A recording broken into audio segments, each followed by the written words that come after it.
അസ്സലാമു അലൈക്കും വറഹ്മത്തുള്ളാ. മദ്രസ ഗൈഡിൻ്റെ യൂട്യൂബ് ചാനലിലേക്ക് എല്ലാവർക്കും സ്വാഗതം. നമ്മൾ ഇന്നിവിടെ പരിശോധിക്കുന്നത് കഴിഞ്ഞ വർഷത്തെ പൊതുപരീക്ഷയിൽ 10ാം ക്ലാസ്സിലെ ഫിഖ്ഹിൽ വന്ന ചോദ്യപേപ്പറാണ്. നമുക്ക് വിശദമായിട്ട് പരിശോധിച്ച് നോക്കാം. 1. ന്യൂസിലു ബിമാ യുനാസിബു, അനുയോജ്യമായത് ചേർത്തെഴുതാനാണ്. ബ്രാക്കറ്റിൽ ഏതാനും ഓപ്ഷനുകൾ നൽകിയിട്ടുണ്ട്.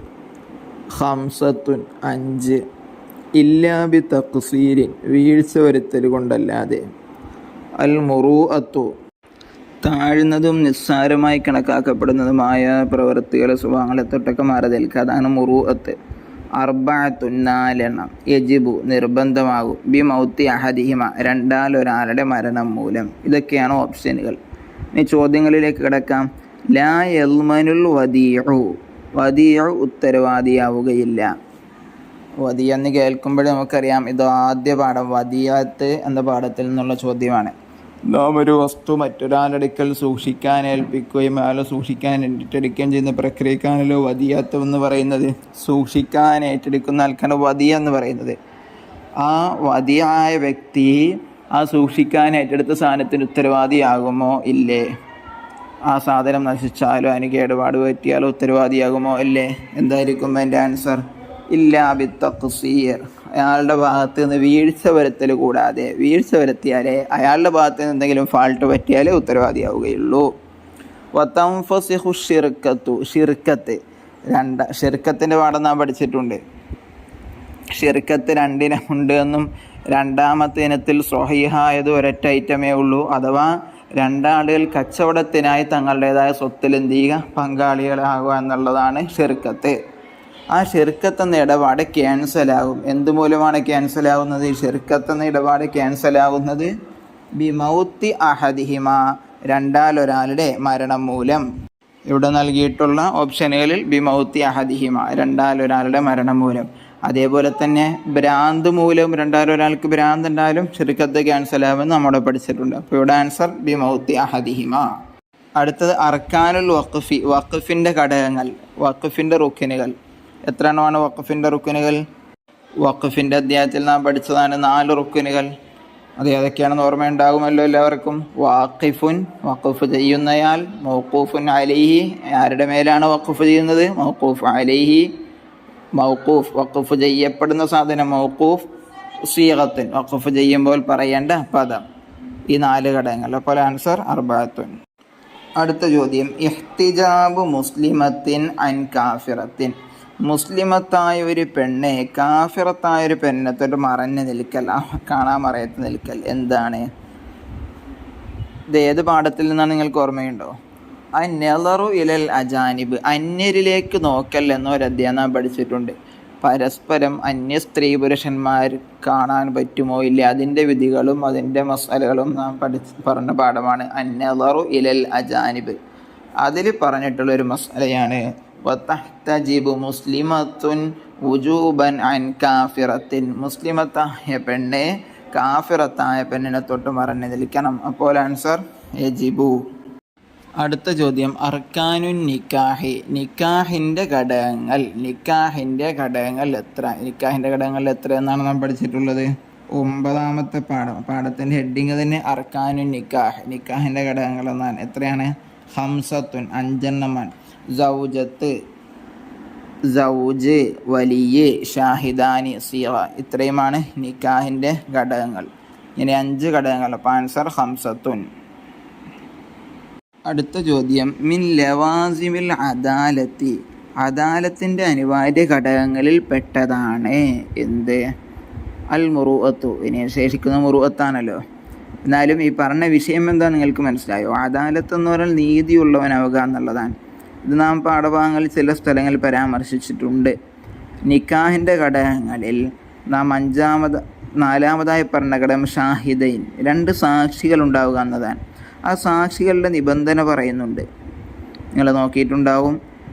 സാക്ഷികൾ സ്വതന്ത്രരായിരിക്കണം, പുരുഷനായിരിക്കണം, അവർക്ക് അദാലത്ത് വേണം, കേൾവിയും കാഴ്ചയും സംസാരശേഷിയും ഒക്കെ വേണമെന്ന് പറഞ്ഞു. ഈ അദാലത്ത് എന്നതിൻ്റെ അനിവാര്യ ഘടകമാണ് മുസ്ലിമായിരിക്കുക, തക്ലീഫ് ഉണ്ടായിരിക്കുക, മുറൂഅത്ത് ഉണ്ടായിരിക്കുക. മുറുവത്തുള്ള ആളാകുക എന്ന് പറഞ്ഞാൽ ഇയാൾ ജനങ്ങൾക്കിടയിൽ താഴ്ന്നതായും നിസ്സാരമായും കണക്കാക്കപ്പെടുന്ന സ്വഭാവങ്ങൾ പ്രവൃത്തികളെ തൊട്ടൊക്കെ മാറി നിൽക്കുക എന്നതാണ്. അപ്പോൾ ആൻസർ അൽ മുറുവത്തു. അപ്പോൾ നാം കേവലം ഈ വൺ വേർഡ് ഇങ്ങനെ ആൻസർ മാത്രം മനസ്സിലാക്കിയപ്പോൾ അത് ഏത് പാഠത്തിൽ നിന്നുള്ളതാണെന്നും അതുമായി ബന്ധപ്പെട്ട മറ്റ് കാര്യങ്ങളും കൂടി നാം ഇതോടൊപ്പം മനസ്സിലാക്കാൻ ശ്രമിക്കുക ഇൻഷാ അല്ലാഹ്. അടുത്ത ചോദ്യം, നുമയ്യിദു സ്വഹീഹ ബിഹാദിഹി. ആ ശരി ചിഹ്നം ഇട്ടുകൊണ്ട് ശരിയായതിൻ്റെ നിരൽ അടയാളപ്പെടുത്താനാണ് ചോദ്യം. ശരിയായത് ഏതാണെന്ന് വേർതിരിച്ച് അടയാളപ്പെടുത്തുക. ഇജാബത്തു വലീമത്തിൽ ഖിത്താനി. ഖിത്താനിൻ്റെ പേരിൽ ഉണ്ടാക്കപ്പെടുന്ന സൽക്കാരത്തിൻ്റെയൊക്കെ ക്ഷണം കിട്ടിയാൽ സ്വീകരിക്കൽ. വലീമത്ത് സൽക്കാരം, ഖിത്താൻ ചേലാകർമ്മം. വലീമത്ത് എന്ന് കേൾക്കുമ്പോൾ തന്നെ നമുക്കറിയാം ഇതേതാണ് അധ്യായം. അൽ വലീമത്തു എന്ന 16-ാമത്തെ അധ്യായം. നിക്കാഹിൻ്റെ വൈവാഹിക സദ്യയിലേക്ക് ക്ഷണിച്ചാൽ അത് സ്വീകരിക്കണോ വേണ്ടേ, അതിൻ്റെ നിയമങ്ങൾ നാം പാഠത്തിൽ പറഞ്ഞു. അത് സ്വീകരിക്കൽ നിർബന്ധമാണ് എന്നതാണ് ഹുക്കും. വൈവാഹിക സദ്യയിലേക്ക് ക്ഷണിക്കപ്പെട്ടാൽ, സൽക്കാരത്തിലേക്ക് ക്ഷണിക്കപ്പെട്ടാൽ അത് സ്വീകരിക്കൽ നിർബന്ധമാണ്. അത് നിർബന്ധമാകാനുള്ള ചില നിബന്ധനകളോടെ പറഞ്ഞിട്ടുണ്ട്. ആ പാഠത്തിൻ്റെ അവസാനം പറഞ്ഞിട്ടുണ്ട്, ഈ വൈവാഹിക സദ്യയിലേക്ക് ക്ഷണിക്കുമ്പോലെ തന്നെ മറ്റ് പരിപാടികളുടെ പേരിൽ നടത്തപ്പെടുന്ന സദ്യ, ഖിത്താന്, അതേപോലെ പ്രസവം, ഒരു യാത്ര കഴിഞ്ഞ് വരിക, ഇത്തരം സന്ദർഭങ്ങളിലേക്ക് നടത്തപ്പെടുന്ന സദ്യയിലേക്ക് ക്ഷണിക്കൽ എന്താണ്? അത് സുന്നത്താണ്. ക്ഷണിച്ചാൽ അത് സ്വീകരിക്കൽ സുന്നത്താണ് എന്നതാണ് മറുപടി. അപ്പോൾ ഇവിടെ സുന്നത്തുൻ എന്നതിനാണ് നാം അടയാളപ്പെടുത്തേണ്ടത്. മാ വജബ ബി നിക്കാഹിൻ ഔ വത്തുഇൻ. നിക്കാഹ് കൊണ്ട് അല്ലെങ്കിൽ വത്തു കൊണ്ട് നിർബന്ധമായി തീരുന്നത് എന്ത് എന്നതാണ്. നിക്കാഹ് മുഖേനയോ വത്തു മുഖേന നിർബന്ധമാകുന്നത് എന്ത്? ഓപ്ഷൻ അൽ മഹ്റു, അൽ വലീമത്തു, അൽ മുത്തഅത്തു. ഏതാണ് നിർബന്ധം? മഹറാണ്. മഹർ എന്ന് പറഞ്ഞാൽ തന്നെ നാം അതിൻ്റെ നിർവചനം പഠിച്ചത് എന്താണ്? മാ വജബ ബി നിക്കാഹിൻ ഔ വത്തുഇൻ. നിക്കാഹ് മൂലമോ വത്തു മൂലമോ നിർബന്ധമാകുന്നത്. നാം പഠിച്ച പാഠത്തിൽ മഹറിന് പ്രയോഗിച്ചത് സ്വദാഖ് എന്നാണ്. മഹറിന് സ്വദാഖ് എന്നും അറബിയിൽ പറയും. നാം മഹർ എന്നാണ് പൊതുവെ കേൾക്കൽ. അപ്പോൾ മാറിപ്പോണ്ട. മഹർ എന്ന് പറഞ്ഞാലും സ്വദാഖ് എന്ന് പറഞ്ഞാലും സെയിമാണ്. ഇവിടെ ആൻസർ മഹർ എന്നുള്ളതാണ്. അടുത്ത ചോദ്യം, വലാ യുക്കാഫിഉ ബിന്ത ഖയ്യാത്തിൻ. ഖയ്യാത്തിൻ്റെ മകളോട് യോജിക്കുകയില്ല. ഓപ്ഷൻ താജിറുൻ, കച്ചവടക്കാരൻ, കന്യാസ്, തൂപ്പുകാരൻ, അടിച്ചുവാരി വൃത്തിയാക്കുന്ന, ബസാസ്, ടെക്സ്റ്റൈൽസ് വ്യാപാരി. ഏത് അധ്യായത്തിൽ നിന്നാണെന്ന് നമുക്ക് മനസ്സിലാക്കണം. കഫാഅത്ത് എന്ന് പറഞ്ഞ ഒരു അധ്യായം നാം പഠിച്ചിട്ടുണ്ട്. വൈവാഹിക ചേർച്ച. ആരൊക്കെ തമ്മിലാണ് ചേരുക? ആ ചേർച്ചയുടെ ഘടകങ്ങൾ എന്തൊക്കെയാണ്? ചേർച്ചയുടെ കഫാഅത്തിൻ്റെ കാര്യങ്ങൾ ഏതൊക്കെയാണ് നാം പാഠത്തിൽ പറഞ്ഞിട്ടുണ്ട്. അതിനെ തുടർന്ന് ആരൊക്കെ തമ്മിലാണ് ചേരുക, അതിൻ്റെ ചില ചർച്ചകൾ നാം പാഠത്തിൽ നടത്തിയിട്ടുണ്ട്. അതിൽ പറഞ്ഞതാണ്, താഴ്ന്ന ജോലിയുള്ളവർ ആ ജോലിയേക്കാൾ ഉയർന്ന ആളുമായിട്ട് ചേരില്ല. അപ്പോൾ അവിടെ പറഞ്ഞു, താനോ വാപ്പയോ ഈ ഹജ്ജാമ്, ഈ കൊമ്പ് വെക്കുന്ന ജോലി ചെയ്യുന്ന ആളാണ്, അല്ലെങ്കിൽ തൂപ്പുകാരനാണ്, അങ്ങനത്തെ വ്യക്തി തുന്നൽക്കാരൻ്റെ, തയ്യൽക്കാരൻ്റെ മകളോട് യോജിക്കില്ല. അപ്പോൾ ലാ യുക്കാഫി ബിന്ത ഖയ്യാത്തിൻ. തയ്യൽക്കാരൻ്റെ മകൾക്ക് യോജിച്ചതല്ല ആര്? കച്ചവടക്കാരൻ, കന്യാസ് തൂപ്പുകാരൻ, ബസാസ് ടെക്സ്റ്റൈൽസ് വ്യാപാരി. ആരാണ് ആൻസർ? കന്യാസ് തൂപ്പുകാരൻ. തൗക്കീലു സൗജി ഫി ഖബൂലിൻ നിക്കാഹി. നിക്കാഹിനെ സ്വീകരിക്കുന്നതിൽ ഭർത്താവ് വക്കാലത്താക്കൽ.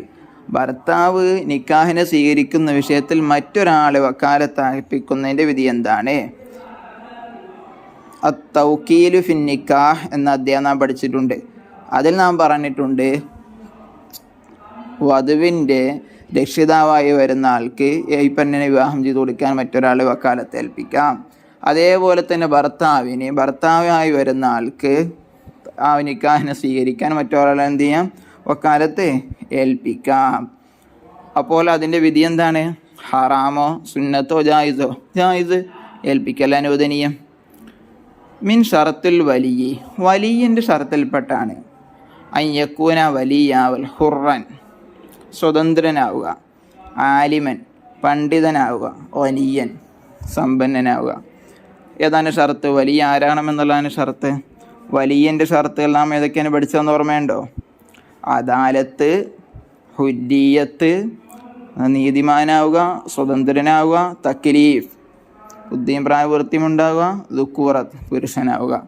പോലെ ഏതാണ് ആൻസർ? ഹുറൻ സ്വതന്ത്രനാവുക.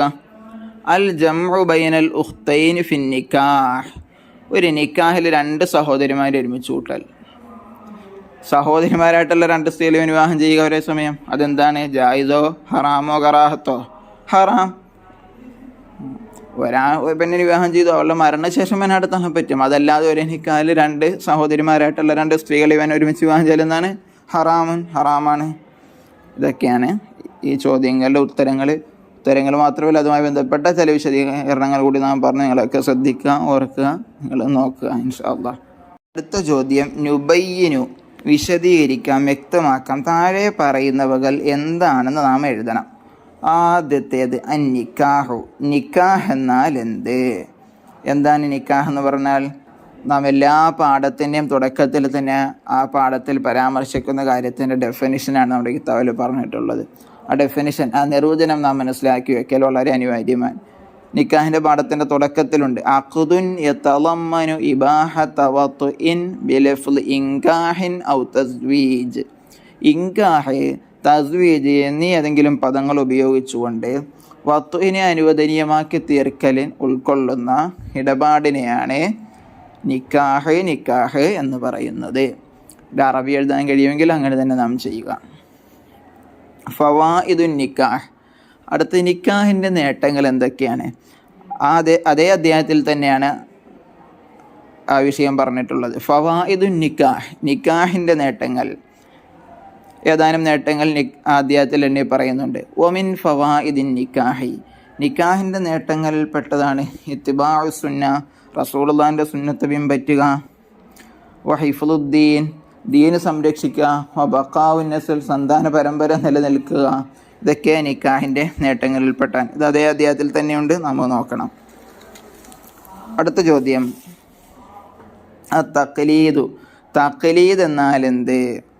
തഖ്ലീദ് ഏത് അധ്യായത്തിൽ നിന്നാണെന്ന് ഓർമ്മയുണ്ടോ? പുതുതായി ഗ്രൂപ്പിൽ ചേർന്നവരൊക്കെ ഉണ്ടെങ്കിൽ അവരൊക്കെ പ്രത്യേകം ശ്രദ്ധിക്കുക. അവിടെ ആദ്യ പരീക്ഷയുടെ ടൈമിൽ പഠിച്ച അധ്യായമാണ് അത്തമസ്സുഖ് ബിൽ മദ്ഹബ്, 6ാമത്തെ അധ്യായം. ഇജ്തിഹാദ് തഖ്ലീദിനെ പറ്റിയാണ് അതിൽ ചർച്ച ചെയ്യുന്നത്. തഖ്ലീദ് എന്ന് പറഞ്ഞാൽ എന്താണ് എന്നവിടെ വിശദീകരിച്ചിട്ടുണ്ട്.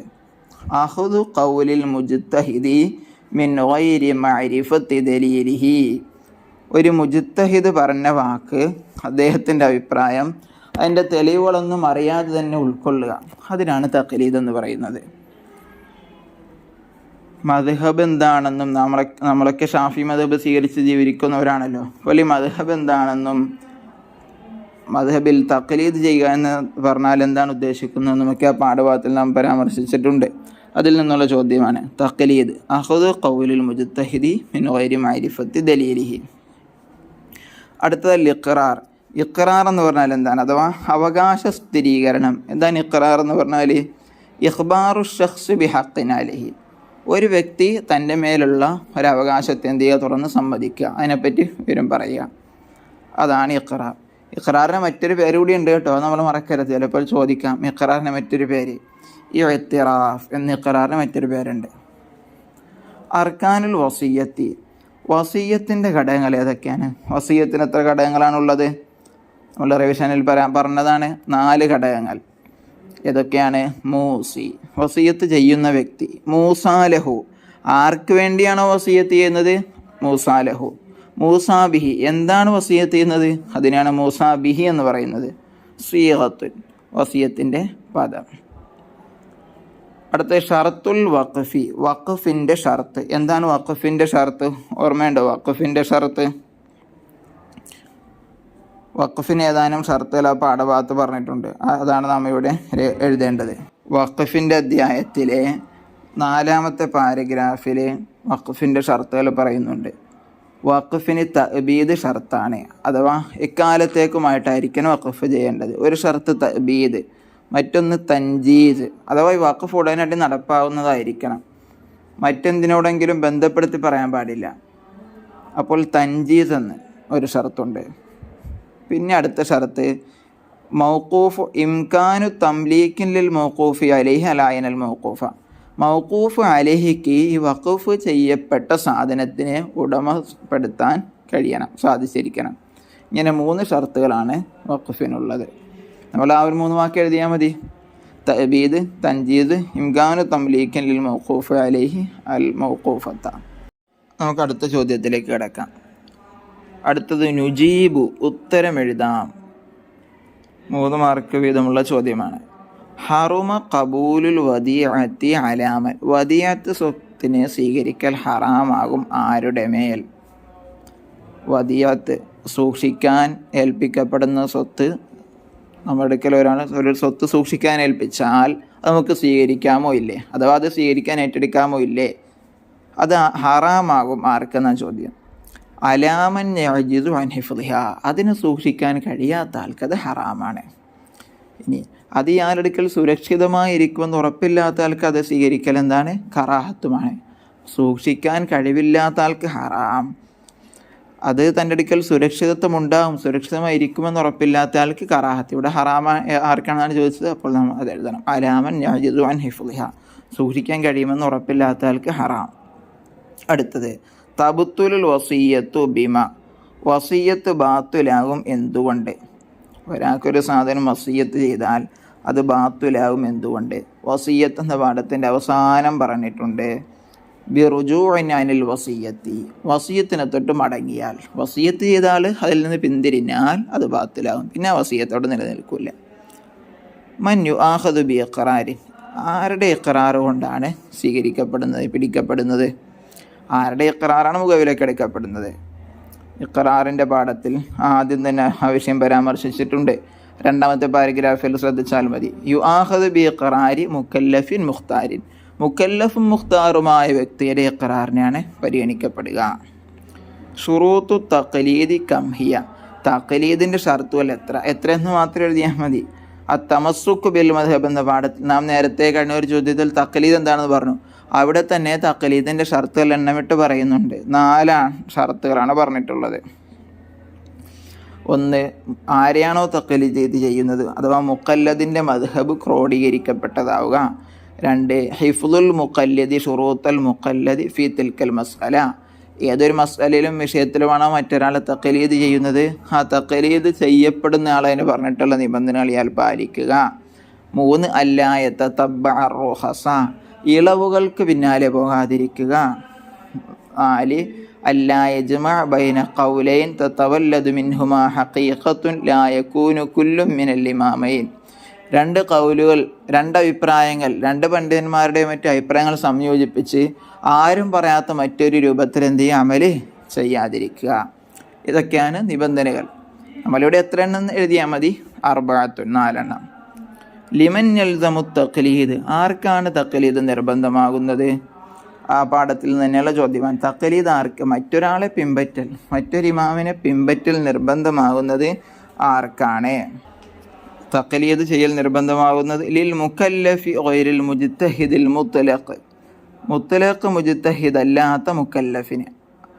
അത്തമസ്സുക്ക് ബിൽ മദ്ഹബി എന്നതിൻ്റെ പാഠത്തിൻ്റെ ആദ്യം പറയുന്നത്, പാരഗ്രാഫിലെ ആദ്യം പറയുന്ന കാര്യം തന്നെ യൽസമുൽ മുക്കല്ലഫ, മുക്കല്ലഫിന് നിർബന്ധമാകും. ഗൈറൽ മുജ്തഹിദിൽ മുത്ലഖി, മുജ്തഹിദ് മുത്ലഖ് അല്ലാത്ത മുക്കല്ലഫിന് അത്തമസ്സുക്ക് ബി മദ്ഹബിൻ, ഒരു മദ്ഹബ് പിൻപറ്റൽ. മുജ്തഹിദ് മുത്ലഖ് എന്ന് പറഞ്ഞാൽ എന്താണ് ഉദ്ദേശം? ഓർമ്മയുണ്ടോ? ഖുർആനും ഹദീസും ഒക്കെ വെച്ചുകൊണ്ട് ശർഈയായ വിധികളെ, ഫിഖ്ഹി വിധികളെയൊക്കെ ഗവേഷണം ചെയ്ത് കണ്ടെത്താൻ കെൽപ്പുള്ള ഉലമാക്കൾക്കാണ് മുത്ലഖ് മുജ്തഹിദ്, അഥവാ ഷാഫി ഇമാമ്, അബൂ ഹനീഫ ഇമാമ്, മാലിക് ഇമാമ്, ഇവരെ പോലുള്ള ആളുകൾക്കാണ് മുത്ലഖ് മുജ്തഹിദ് എന്ന് പറയുന്നത്. ആ മുത്ലഖ് മുജ്തഹിദ് അല്ലാത്ത ബാക്കി എല്ലാവർക്കും അവരാരെങ്കിലും പറഞ്ഞതിനെ പിൻപറ്റലാണ് നിർബന്ധം. അടുത്ത ചോദ്യം, തർക്കുൻ നിക്കാഹി ഔലാ ലിമൻ, നിക്കാഹിനെ ഉപേക്ഷിക്കൽ ഔലയാണ്, നല്ലതാണ് ആർക്ക്? നിക്കാഹിൻ്റെ അധ്യായത്തിൽ നിക്കാഹ് സുന്നത്താവുന്നതാർക്ക്, നിക്കാഹ് നിർബന്ധമാവുന്നതാർക്ക് എന്നൊക്കെ നാം പറഞ്ഞിട്ടുണ്ട്. നിക്കാഹ് സുന്നത്താവുന്നതാർക്കാണ്? വത്തുയിലേക്ക് ആവശ്യം തോന്നുന്ന, ചെലവിന് കൊടുക്കാൻ കഴിവുള്ള ആൾക്ക് സുന്നത്താണ്. എന്നാൽ വത്തുയിലേക്ക് ആവശ്യം തന്നെ ഉണ്ട്, പക്ഷേ ചെലവിന് കഴിവില്ല, അയാൾക്ക് നിക്കാഹിനെ ഉപേക്ഷിക്കലാണ് നല്ലത്. അപ്പോൾ ആർക്കാണ് നിക്കാഹിന് ഉപേക്ഷിക്കൽ നല്ലതെന്ന് ചോദിച്ചാൽ ലിൽ മുഹ്താജിൽ ആജിസ് അനിൽ മുഅൻ, ചെലവിന് കഴിവില്ലാത്ത എന്നാൽ വത്തുവിലേക്ക് വത്തുവിന് ആവശ്യമുള്ള ആള്, അയാൾക്ക് നിക്കാഹിന് ഉപേക്ഷിക്കലാണ് നല്ലത്. കാരണം ചെലവ് കൊടുക്കാൻ കഴിവില്ലല്ലോ. ഹുക്കുമു മുസാഫഹത്തിൽ അമ്രദിൽ ജമീൽ, കാണാൻ ഭംഗിയുള്ള കൗമാരക്കാരനെ മുസാഫഹത്ത് ചെയ്യുന്നതിൻ്റെ വിധി. ഇതും അന്നളറു ഇലൽ അജാനിബ് എന്ന പാഠത്തിൽ പറഞ്ഞിട്ടുണ്ട്. അതിൻ്റെ വിധി എന്താണ്? ഹറാമാണ്. ഹറാം എന്ന് എഴുതിയാൽ മതി, 3 മാർക്ക് നമുക്ക് സ്കോർ ചെയ്യാം. അടുത്ത ചോദ്യം, നെക്തുബുൽ നെക്തുബുൽ അഹ്കാം, ഹുക്കുമുകൾ എഴുതുക. താഴെ പറയുന്നതിൻ്റെയൊക്കെ ഹുക്കും എന്താണ് എന്നാണ് നമ്മൾ എഴുതേണ്ടത്. ഒന്നാമത്തെ ചോദ്യം, വലീമത്തുൽ ഉർസി, വിവാഹത്തിൻ്റെ പേരിൽ നടത്തപ്പെടുന്ന സൽക്കാരം, അതിൻ്റെ ഹുക്കും എന്താണ്? അത് നടത്തലിൻ്റെ ഹുക്കും എന്താണ്? സുന്നത്തുൻ മുഅക്കദത്തുൻ, ശക്തമായ സുന്നത്താണ്. അതാണ് അതിൻ്റെ ആൻസർ, ശക്തമായ സുന്നത്ത്. 2, അല്ലാ തൻഖുസുൽ മുത്അത്തു അൻ 30 ദിർഹമൻ, മുത്അത്ത് 30 ദിർഹമിനേക്കാൾ ചുരുങ്ങാതിരിക്കൽ. മുത്അത്ത് എന്ന് പറഞ്ഞാൽ എന്താണെന്ന് ഓർമ്മയുണ്ടോ? മുത്അത്ത് ഒരു ഭാര്യ ഭർത്താവ് തമ്മിൽ വേർപിരിഞ്ഞാൽ ഭർത്താവ് ഭാര്യയ്ക്ക് കൊടുക്കുന്ന താൽക്കാലിക ആശ്വാസത്തുകക്കാണ് മുത്അത്ത് എന്ന് പറയുന്നത്. അതിൻ്റെ അളവ് 30 ദിർഹമിനേക്കാൾ ചുരുങ്ങാതിരിക്കൽ സുന്നത്ത്. ഇഖ്ലാഉൻ നിക്കാഹി അൻ ദിക്രി സ്വദാഖ്, സ്വദാഖ് എന്ന് പറഞ്ഞാൽ എന്താണെന്ന് ഓർമ്മയുണ്ടല്ലോ? മഹർ. നിക്കാഹിനെ മഹർ പറയാതെ ഒഴിച്ചിടൽ, അഥവാ നിക്കാഹിൽ മഹറിനെ പരാമർശിക്കാതിരിക്കൽ, ആഖദിൽ മഹറിനെ പരാമർശിക്കാതിരിക്കൽ എന്താണ്? കറാഹത്തുൻ, അത് കറാഹത്താണെന്ന് പാഠത്തിൽ പറഞ്ഞിട്ടുണ്ട്. നിക്കാഹുൽ ഉഖ്തി മിനർ റളാഅ, മുലകുടി ബന്ധത്തിലൂടെയുള്ള സഹോദരിയെ വിവാഹം ചെയ്യൽ. ഒരാൾക്ക് തൻ്റെ തറവാട് വഴിയുള്ള സഹോദരി ഉണ്ടാവാം, മുലകുടി ബന്ധത്തിലൂടെയുള്ള സഹോദരി ഉണ്ടാവാം. ആ മുലകുടി ബന്ധത്തിലൂടെയുള്ള സഹോദരി വിവാഹം ചെയ്യൽ ഹറാമുൻ, അത് ഹറാമാണ്. മവാനിഉ നിക്കാഹ് എന്ന പാഠത്തിൽ നമ്മൾ പറഞ്ഞിട്ടുണ്ട്. നിക്കാഹിൻ്റെ ഒരു നിബന്ധനയെ നാം പറഞ്ഞത് എന്താണ്? അവർക്കിടയിൽ മഹ്റമിയ്യത്ത് ഉണ്ടാവാൻ പാടില്ല എന്നുള്ളതാണ്. തറവാട് മുഖേനയോ മുലകുടി ബന്ധം മുഖേനയോ മുസാഹറത്ത് വൈവാഹിക ബന്ധം മുഖേനയോ അവർക്കിടയിൽ എന്തുണ്ടാവാൻ പാടില്ല? മഹ്റമിയ്യത്ത് ഉണ്ടാവാൻ പാടില്ല. അപ്പം മുലകുടി ബന്ധത്തിലുള്ള സഹോദരി എന്ന് പറഞ്ഞാൽ ഇവൻ്റെ സഹോദരിയെ പോലെ എങ്ങനെയാണ് മുലകുടി ബന്ധത്തിലുള്ള സഹോദരി ഉണ്ടാകുന്നത്? ഇവൻ മറ്റൊരു സ്ത്രീയുടെ പാല് കുടിച്ചിട്ടുണ്ടെങ്കിൽ ആ സ്ത്രീയുടെ മകൾ ഇവൻ്റെ സഹോദരിയായിട്ട് കണക്കാക്കപ്പെടും. ആ പെണ്ണിന് വിവാഹം കഴിക്കൽ എന്താണ്? ഹറാമാണ്. അത്തഫ്രീഖു ബൈന ഇബ്നി 10 സിനീൻ വഅഖ്വതിഹി ഫിൽ മൽജഅ, 10 വയസ്സുള്ള കുട്ടിയെയും അവൻ്റെ സഹോദരൻ അവരെയൊക്കെ കിടക്കുന്ന സ്ഥലത്ത് വേർതിരിച്ച് കിടത്തൽ, അഥവാ ഒരേ സ്ഥലത്ത് കിടത്താതിരിക്കൽ, അതിൻ്റെ വിധി എന്താണ്? അത് വാജിബ്, നിർബന്ധമാണ്. 10 വയസ്സുള്ള കുട്ടിയും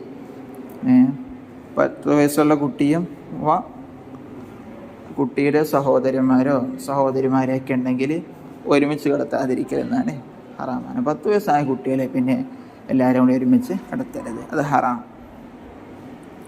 അപ്പോൾ അവർക്കിടയിൽ വേർതിരിച്ച് കിടത്തലെന്താണ്? അത് വാജിബ്, നിർബന്ധം. അതാണ് നമ്മളോട് ചോദിച്ചിട്ടുള്ളത്, രക്ഷിതാക്കൾ നിർബന്ധം ചെയ്യേണ്ടതാണ്.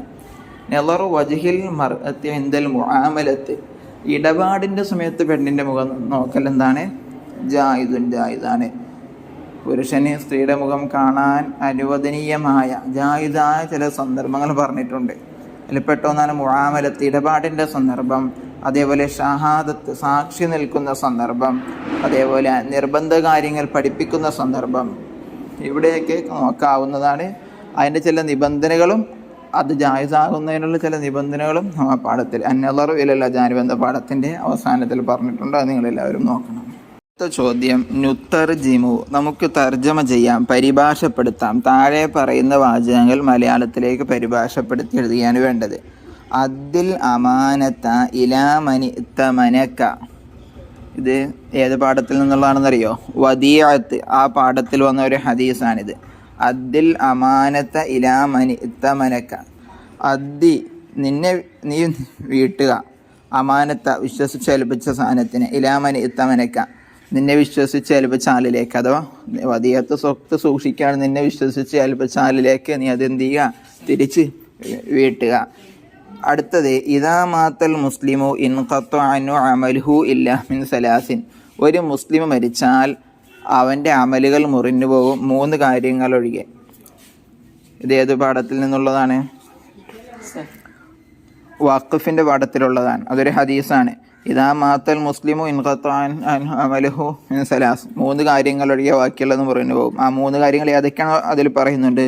സ്വദഖത്തുൻ ജാരിയ, ജാരിയായ സ്വദഖ, ഔ ഇൽമുൻ യുൻതഫഉ ബിഹി, ഉപകാരപ്രദമായ അറിവ്, ഔ വലദുൻ സ്വാലിഹുൻ യദ്ഉ ലഹു, അവന് വേണ്ടി ദുആ ചെയ്യുന്ന നല്ല മകൻ.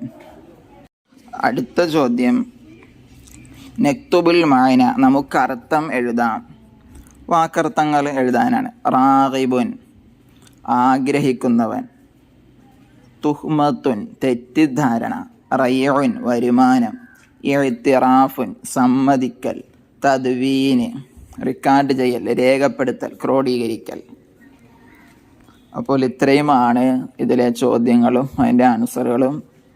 നാം ചെറിയ രൂപത്തിൽ ഒന്ന് വിശകലനം ചെയ്ത് പറഞ്ഞു.